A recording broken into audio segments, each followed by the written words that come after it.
Greater Sandton and beyond. Get ready for the Sandton Times Hour with your host, Alexander. Ladies and gentlemen, everyone in between and beyond, welcome to the Sandton Times Hour. It's edition 207. It's week 32 of 2025. I'm Alexander Leitner, and a very special welcome to you. If you're listening for the very first time, pull up a chair, make yourself comfortable, and join the next hour of fun, if it's on air or online. And if you're a regular listener, well, you know, you're always welcome. You've got a card, and you are ready to join us for the Sandton Times Hour in Johannesburg and Pretoria, across South Africa, and everywhere else in the world. Wherever you are, I'm happy to report that all is well in Santonland, and Vincenzo, our Italian mixing desk stallion, bringing it all together again for another week. And I'm back from the Seychelles after just over a week of racing catamarans around islands, and I've returned with a bag full of stories and shoes full of sea sand. And it's been an adventure of note, let me tell you, and I'll be dedicating some time on the show in the coming weeks to chat to you about what went down, and also give you some ideas around the Seychelles if it's ever been on your bucket list of places to visit. And Vincenzo, let me tell you, it all sounds very glamorous, racing yachts around islands in the Seychelles, but we've got some great stories to share of some of the things that went down while we were there, some of the challenges, the glorious moments. I'm going to put all of that into a show, and hopefully in the next week or two we'll be able to share that with you, and it's going to be great fun. Having said that, I was hardly back in South Africa on the ground, and local duties were a-calling, including a launch of a new kitchen appliance.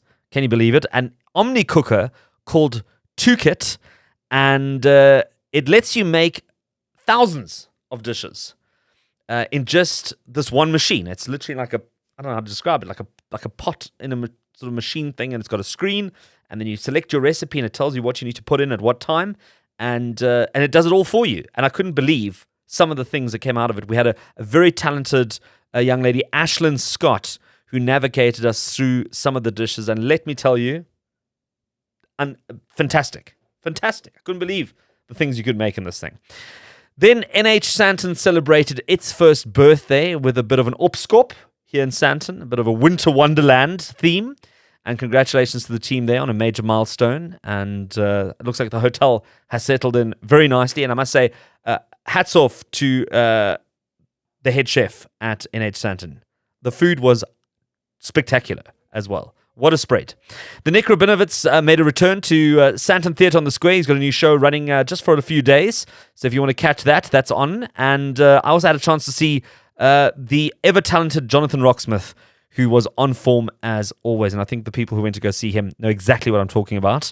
Also, we picked a winner for a very delicious Woolies and butternut hamper on the website. So we had a great competition there. And congratulations to Michaela Takur for entering that competition on the website. We've got another one up there. And if that sounds exciting, well, go have a look. So, what are we talking about this week? Well, in a bit, I'll be chatting to two Sandton ward councillors about the business of billboards popping up all over the suburbs in Sandton. And what is that all about? And can you do it? And when can you do it? And when can't you do it? Well, take a listen. Then I bring you up to speed on two major openings in Sandton. One is a hotel, and the other one is a grocery store, which returns after many, many years. Stick around for that. Then, as always, I catch up with our regular entertainment commentator to chat all things streaming and movies. And finally, the mystery around Bryanston's hot red wall will be revealed. I'll be bringing you all the details on that as well. This and more coming up. And as always, I'd like to hear from you. So if you'd like to get in touch, send through your questions, comments, or feedback on email, editor@sandtontimes.co.za. You can connect on social media @Sandton Times. Also, visit the website www.sandtontimes.co.za. Let me just grab my phone here, like this one from Andre, who sent through a WhatsApp on the WhatsApp line and said, the Sandton Times in the Seychelles looks great. Look forward to more pics and vids in cold Johannesburg while armchair traveling. So Andre, thanks for sending that through on the WhatsApp line. That's always good. 084 Sandton if you want to use that. Then, if you're not part of our podcast community, be sure to subscribe to the Sandton Times Hour on Apple Podcasts, Spotify, Amazon Music, AfroPods, Podcast Party, and so many more. And be sure to like and share. Promote your brand. Advertise your business. Our audience could be your next client. Contact the Sandton Times today. You're listening to the Sandton Times Hour. Now, if you've driven through larger parts of Sandton, you may have spotted something a little off on the odd occasion. A billboard being hoisted skywards without the proper paperwork to back it up. And that's right, a controversial structure recently sparked outrage after Ward 102 Councillor Lucinda Harman posted a video highlighting its suspicious installation, and what followed was a swift clampdown by the Johannesburg Metropolitan Police Department, who shut down the site and confiscated the necessary tools to install this billboard. And the City of Johannesburg has since confirmed the permit presented was in fact fraudulent, with mismatched stamps, wrong locations, and more red flags than a Formula One pit stop. So, what's really going on here? Who's responsible, and how does something like this even get off the ground?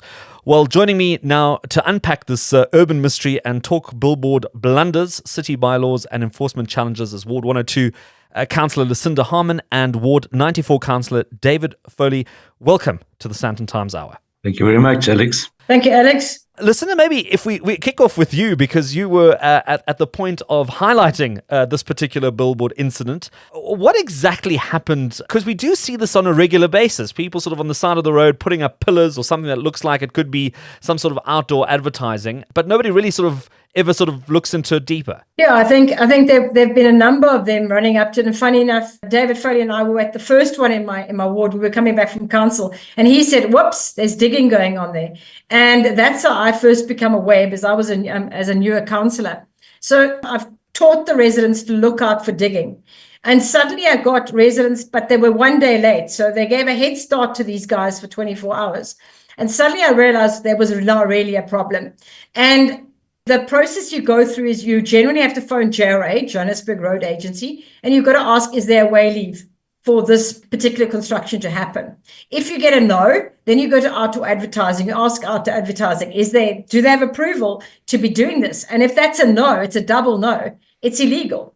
So then what happens is, and I send in the JMPD, and they're allowed to carry on happening. And JRA then give a way leave on site, which is unheard of. You can't do that. And when we called, actually asked for the actual documentation, it was a photocopy, and you've named some of the things that were irregular. It was a irregular reference number. The fonts were different. It was a photostatic copy. The signature was fraudulent. This company didn't have an approval. The dates were wrong. The amount of months allowed. It was just, there were so many irregularities to this particular supposed approval letter. And that's what got my head really spinning. And I was saying to JMPD, stop it, confiscate. They weren't doing it. I was on site. I was on an off-site. And eventually what happens is I go to the MMC. We were all in council. I went to the MMC of safety, MMC Twaku, and I went and I spoke to him and I said, I've got a problem. People are not acting, and this is a bylaw transgression. It's costing the city 600 million a year with all this illegal activity. And we've got another cartel operating in the city. Who they are, we don't know. On the way leave, obviously, we do see who it really was.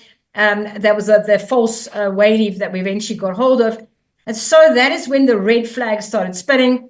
And from council is when the MMC absolutely put his foot down and said, you get there and you stop these guys, you impound. And that's where it started, is he kind of took thank goodness for him.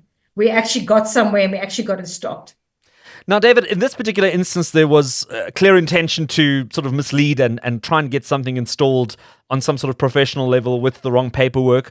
But you do also get people who say, "Man, I've got a wall facing a major artery. I've got some extra land." They kind of see the rands sort of flowing into their coffers by erecting something. But you can't just sort of go out there and sort of build your own structure or get someone to put one up and start running billboards, on a monthly basis. There's a bit of a process to it, isn't there?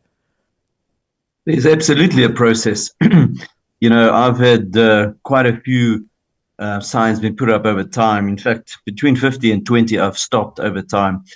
And what I do is a little bit different to Lucinda, because I've been in this game a little bit longer.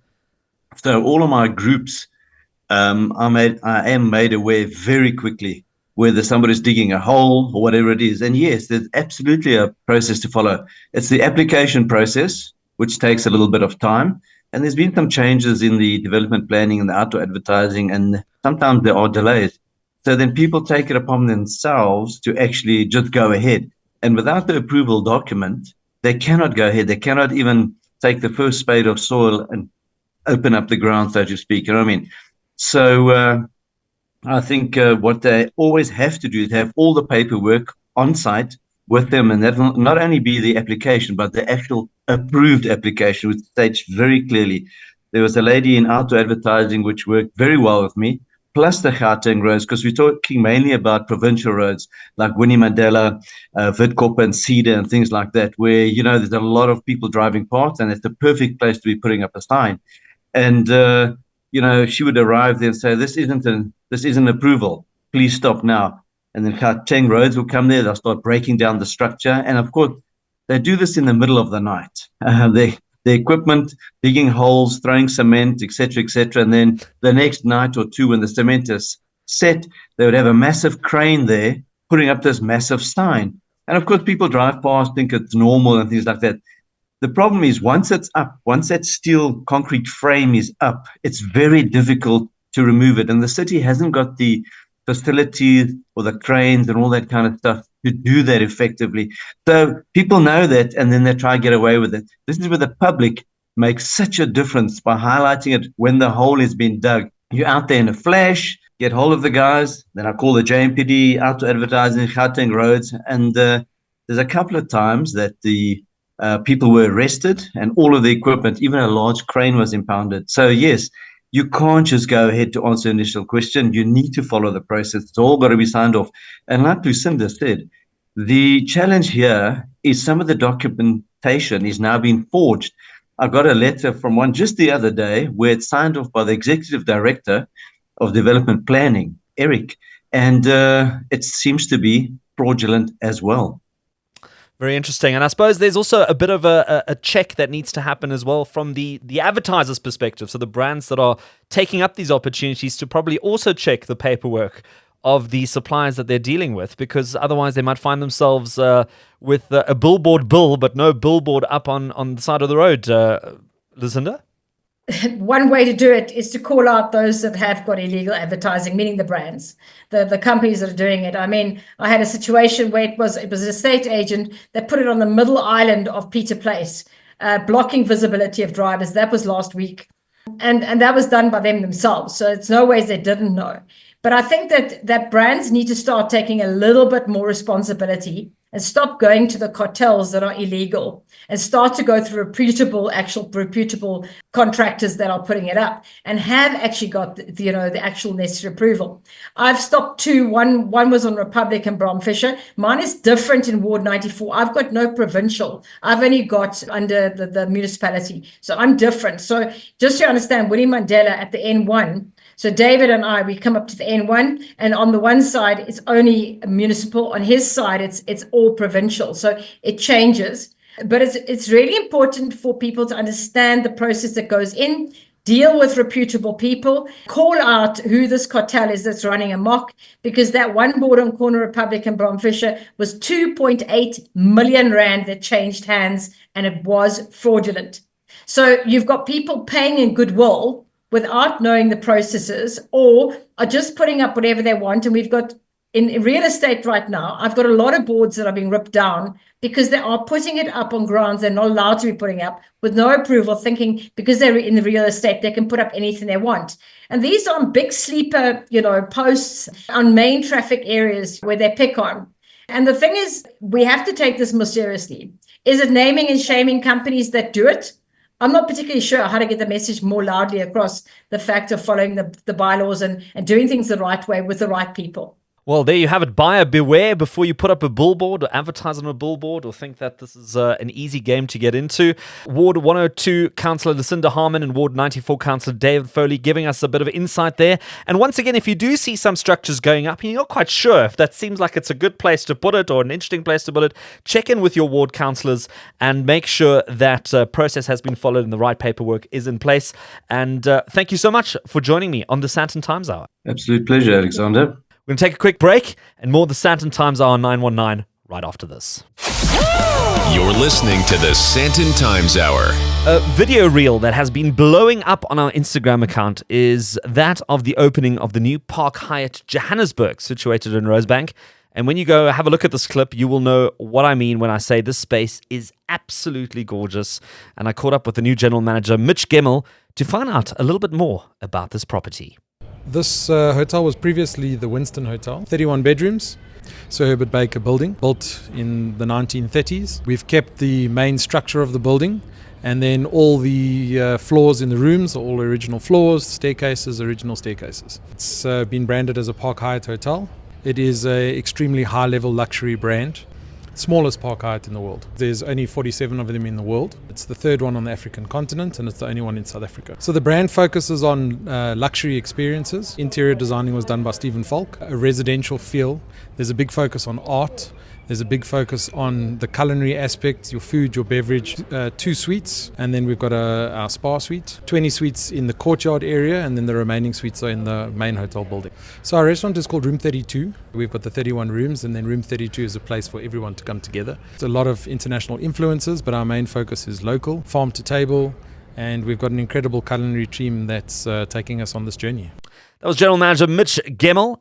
Then the new Checkers at Hyde Park Corner opened its doors, and I had a chance to chat to Willem Hunlun, Chief Operating Officer for the Shoprite Group, and I asked him about this new store.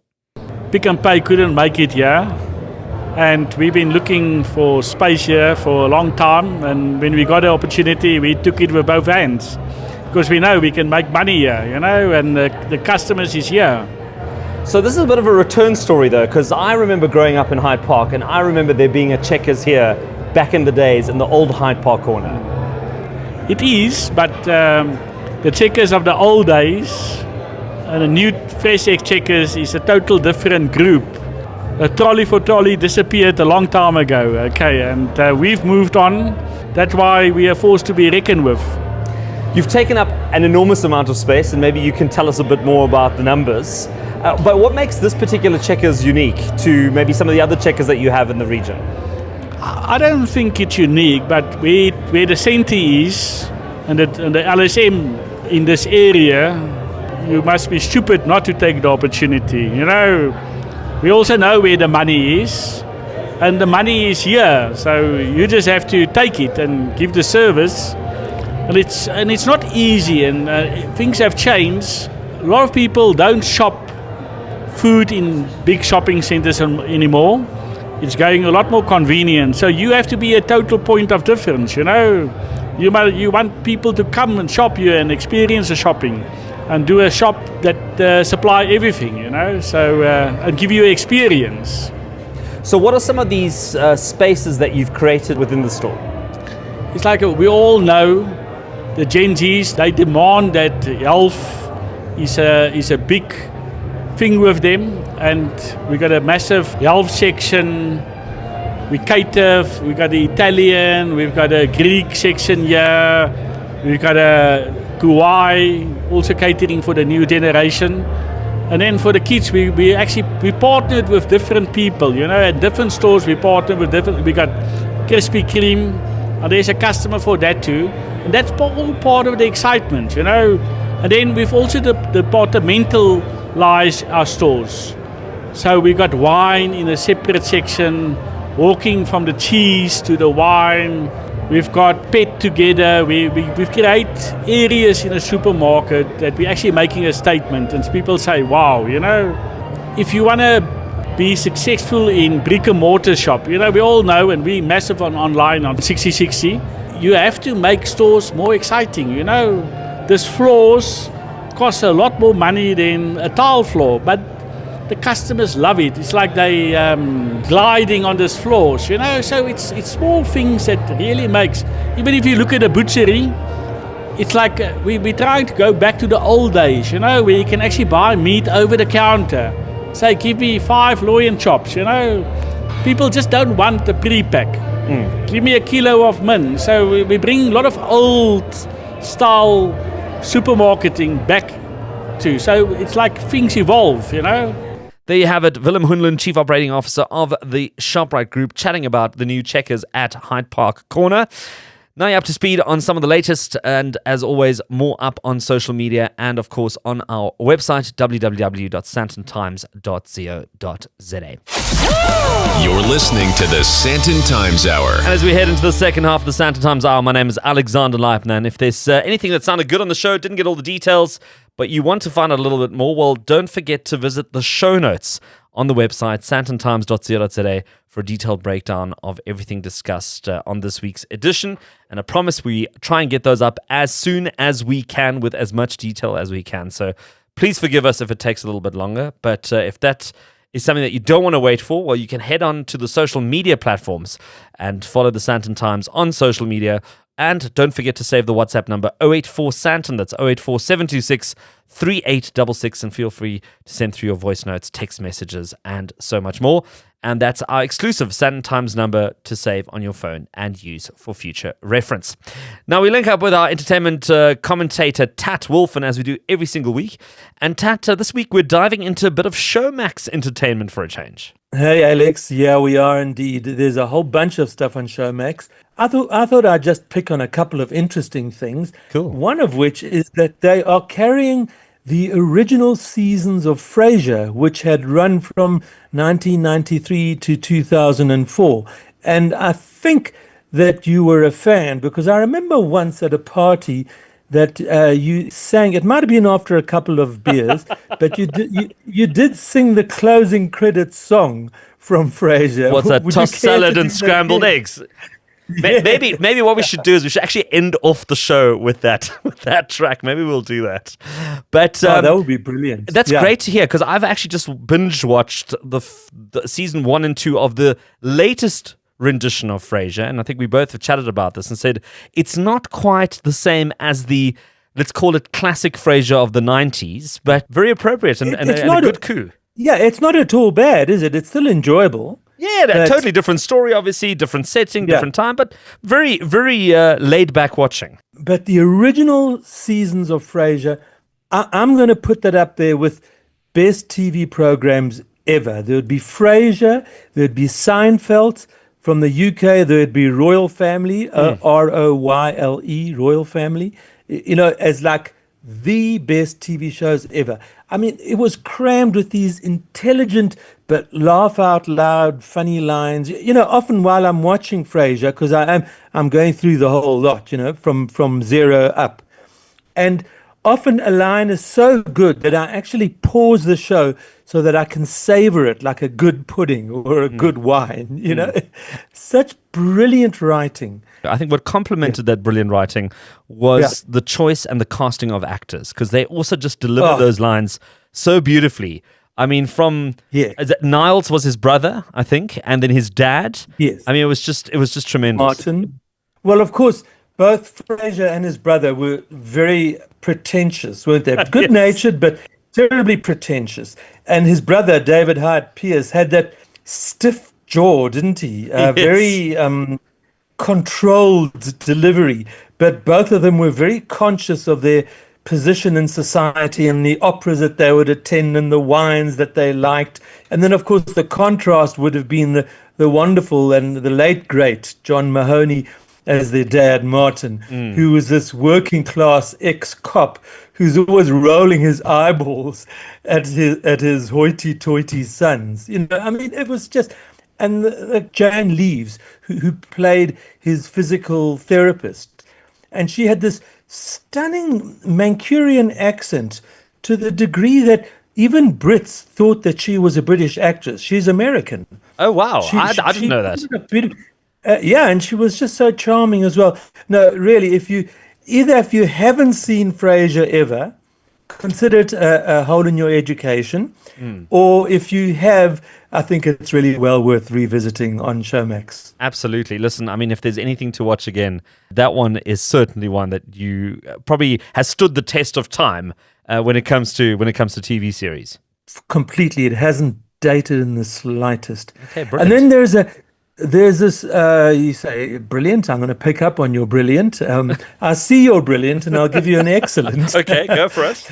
Which is a documentary called Super, and then the / symbol, Man, Okay. The Christopher Reeve Story. So yes. Super/Man, the Christopher Reeve Story.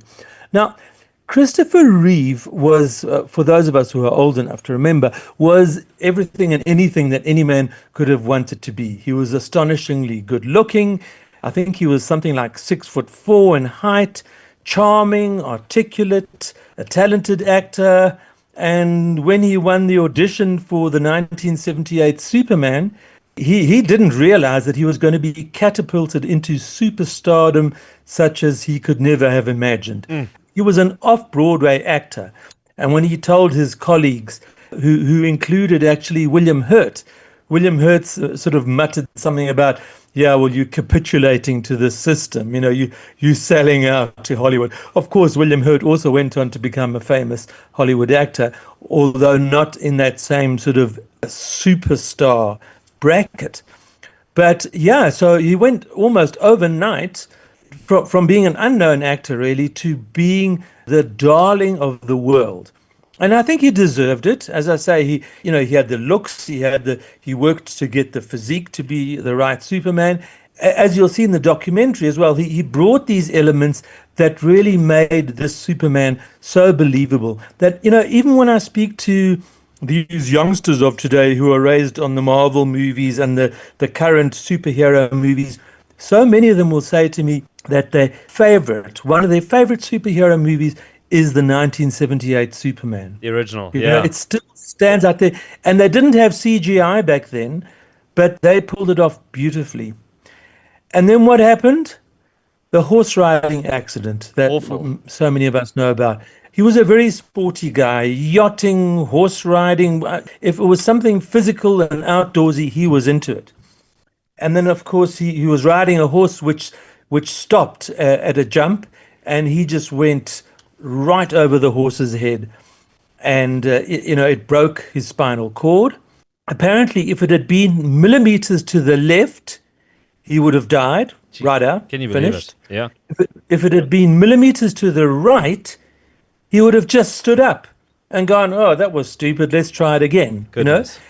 But it was right in that middle place, which left him also in that kind of middle place of life, because he was now neither dead nor alive, a very unpleasant place to be, really. And in fact, initially, because he was being kept alive by all these machines, initially he had considered saying to the people, or he was considering saying to the doctors, look, just let me go. And his incredible wife, his amazing, amazing wife, and I get goosebumps as I tell you this, said to him that she would go with whatever his decision was. Now, without giving away the whole documentary, I think these are things that we know as well, But he ended up becoming, I suppose, an activist, a spokesman maybe for people with spinal injuries. There's a lovely quote of his, because they use interview footage of him and various movie stars and his wife, and there's a whole lot of archival footage, But he says at one point that it's like a game of cards. If you think the game is worthwhile, you must play the hand you're dealt. And I think the game's worthwhile. I really do. Brilliant quote. Let me tell you, while I'm telling you, Alex, I'm actually covered in goosebumps. Yeah. It's such a moving documentary, and it's backed up by lots of home movie footage, because his dad had been quite a home movie fanatic. Mm-hmm. So there's footage right back to his childhood. Wasn't this also produced by a South African, this documentary? I wasn't aware of it. Okay. I thought I'd read something. I'll double check that. It's quite possible that the South African was involved, But as I was saying about the archival footage, his dad had taken 8mm films, and then by the time he had kids, everything was shot on video, which is quite crude quality by today's standards. But the thing is, there's a whole lot of this footage which documents his life right back to his childhood, where his dad was an academic and actually quite a cold man. He didn't have the most idyllic of childhoods, and he was intent on becoming the father that his dad hadn't been. But yeah, I'm not going to give you all the details, but as you might imagine, I've seen lots of documentaries about movie making. Okay. And time and again, what comes up? The fact that Robin Williams and his wife Marsha were salt of the earth mention, thoughtful, kind and decent human beings, and it comes up in this documentary as well.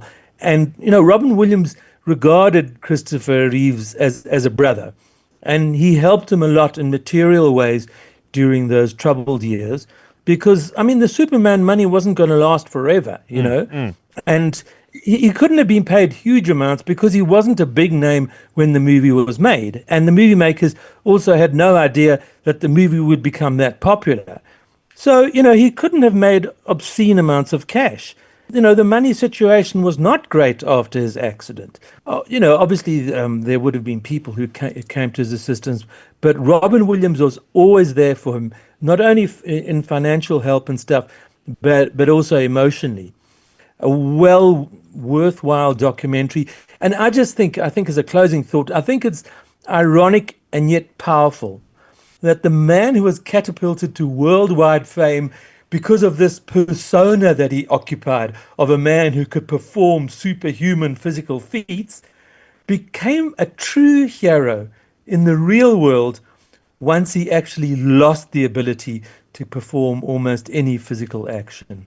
Well, tremendous. Well, that definitely sounds like one to watch. And I've just confirmed, yes, it is a South African producer, Robert Ford, who spent 18 years in South Africa and then moved overseas and has now produced this. So that's the Superman, the Christopher Reeve story. And then, of course, if you're a fan of Frasier, also on Showmax. And Tat, always appreciate you digging deep and finding these things for us.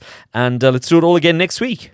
And you're Googling while I talk to you? How dare you? But still, I look forward to speaking to you next week, Alex.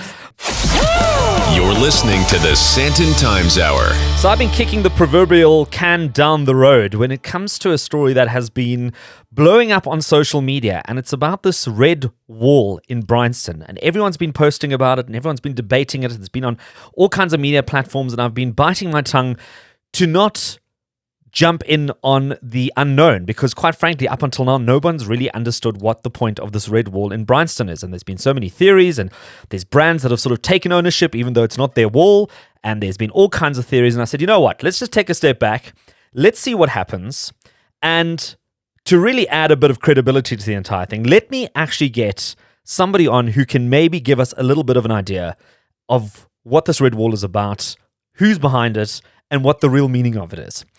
So on the line, I've got Ash Müller of Ask Ash. She's a South African commercial property broker, speaker, and content creator who's known for simplifying real estate through her platforms and who's got her finger on the pulse when it comes to property. And Ash, it's good to have you back on the Sandton Times Hour. Thanks so much for having me again. Nice to chat. Well, Ash, I thought we need to connect again because if there's anybody who's going to understand what's going on with this red wall, it's you. And maybe just to bring people up to speed who haven't been party to the excitement of the red wall in Bryanston, let's maybe quickly summarize where we're at right now. So we've got this red wall that's been painted in Bryanston, which takes up a significant corner and a significant stretch of Bryanston, and you can't miss it. And I think homeowners lost their mind when they saw this driving past. Absolutely. I mean, when I first saw it, I got such a fright because Bryanston is such an established, beautiful, regal, huge leafy suburb, and here comes this loud, crazy red wall. I mean, if you just look at the cost of painting a wall red like that, somebody was really on a mission to make a statement, and they surely did. The ward councillor got endless phone calls asking, what's going on here. I know a number of people in the community on Facebook groups went absolutely ballistic, and then I personally tweeted about it, and I had such fun in the comments watching everybody try and guess, who's behind the red wall. And I mean, there were comments like, is it a red light district? Is the EFF moving into Bryanston? I mean, anything to do with red. And then shortly after that, we then started seeing red brands jumping on the bandwagon. So they were posting, I think Tabasco posted some stuff on the wall. Spa put some stuff up. I don't know if you know of any other brands that kind of climbed in on this. So I think that's what made it really fun. There's that saying, if walls could talk. Well, this one actually did. It literally came with captions every week, which was super fun. I mean, the red light district was one of my favorites because what a way to irritate the entire community. But what was really great was the local brands like Tabasco and Spa also came, who decided to hijack this brand campaign and just claim it, and how the wall also clapped back, honoring the claim. When Tabasco came and said, here's free Tabasco, and they brand all over the wall, there came the wall saying, cute Tabasco, but the real heat is still coming. So the suspense has been there through every week, and the brands have been really having fun with this campaign. So what became quite evident is that there was clearly some sort of marketing plan behind this, or a plan to market property either behind the wall or near the wall or somewhere, and using this red wall as sort of the catalyst for it. So you've got a little bit more insight as to what has unfolded there, or what is going to unfold there. For sure. I mean, naturally, property is my passion, and somebody painting a wall in Bryanston is right up my alley. So I went straight to it and became a detective and tried to figure out what exactly is going on here. Because, especially in the property industry, we are just packed with traditional marketing, and everybody always plays it safe. The formula to advertising a development is pretty similar all around. So this was something definitely piqued my interest, something totally different. And, more than just your usual kind of billboard, rather like a buzzing community statement. And I was just relieved that property marketing was finally evolving, because I managed to find the developer and actually get the story behind it. Okay, so what can you reveal? So what I can reveal is, while everybody's been giving back with freebies and free products, and I know everyone's been enjoying all the free Tabasco, the developer is Craft Homes. They own the site, and they are going to be putting up a really amazing development called Bryanston Country Estate. Okay. It's going to have 1 and 2 bedroom apartments, and as well as 3 and 4 bedroom duplexes. Obviously, it's a very central prime location. And I mean, this sort of space in Bryanston for me is such a plus when you think of all the colleges and schools surrounding the area, and just how developed the area is in general.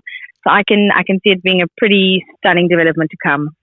From what you've discovered, was the result of the red wall an intentional plan in terms of how it unfolded, that people were going to start engaging with it and there was going to be this banter using the wall? Or was this just something that they did because obviously it's part of their company CI and they thought, well, let's paint the wall red and kind of make a statement? What is the feeling that you got out of this? I mean, for me, anything different is better than the current status quo, but obviously you need to have purpose in doing what you want to do. And I don't think they just painted a wall red. Craft Homes, for me, with their marketing, they're a super established developer. They produce an amazing product all over. I mean, I don't know if you're familiar with their other developments. So they've got a really good track record. And what I quite like is how they didn't just do same. They started with a red wall, but it was more than just painting a wall red. It was starting a conversation. And I loved the natural progression this campaign took by having all these brands jump on board, but by having people spark curiosity and have a conversation and anticipation. And they also ended up giving back in a way where they partnered with Sands. So they did a blood drive. Oh, yeah. Which is also cool. Have a bit of purpose-driven marketing campaigns and include your community to your CSI initiative like that. Well, that's brilliant. Finally, we've revealed the secrets and the mystery around the red wall in Bryanston, and Bryanston residents can sleep a little bit better knowing that nothing too dramatic or sinister or discomforting is moving into the neighborhood. And Ash Müller of Ask Ash, South African commercial property broker, speaker and content creator, thank you so much for jumping onto a call with us and for finally putting everyone at ease. Brilliant. Thanks again for having me. And that's a wrap for the Sandton Times Hour for another week. Feel free to send through your questions, comments, or feedback on email editor@sandtontimes.co.za. You can connect on social media at Sandton Times or hop onto the website at www.sandtontimes.co.za. That WhatsApp number 084-SANTON, that's 084-726-3866. Feel free to send through your voice notes, text messages, and more. As always, make sure you subscribe to the podcast on Apple, Amazon, Spotify, and many other leading digital audio platforms. And join the growing digital community online there. And thank you to all our guests who made time to be on the show this week, as well as the team behind the scenes, making sure that we do this properly every single week. A huge appreciation there. And a special thank you to you for listening. And God willing, we'll do it all again next week.